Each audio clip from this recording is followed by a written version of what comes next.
नाशिक जिल्ह्यातील चांदवड तालुक्यात महसूल विभागातील भ्रष्टाचाराचा धक्कादायक प्रकार समोर आला आहे।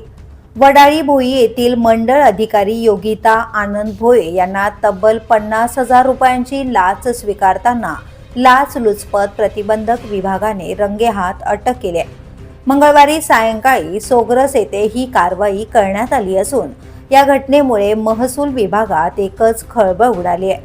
मिळालेल्या माहितीनुसार तक्रारदार यांच्या खडकओझर येथील वडिलोपार्जित शेतजमिनीच्या ताब्याबाबत न्यायालयीन वाद सुरू होता।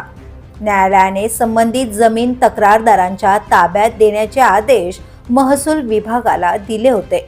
मात्र या आदेशाची अंमलबजावणी करून आवश्यक नोंदी पूर्ण करण्यासाठी मंडळ अधिकारी योगिता भोये यांनी तक्रारदाराकडे स्वतःसाठी तसेच तलाठी यांच्या नावाने 60,000 रुपयांची लाच मागितल्याचा आरोप आहे।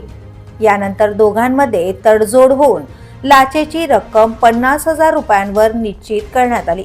या मागणीमुळे त्रस्त झालेल्या तक्रारदाराने थेट लाचलुचपत प्रतिबंधक विभागाकडे धाव घेत तक्रार दाखल केली। तक्रारीची पडताळणी केल्यानंतर एसीबीच्या पथकाने सापळा रचला।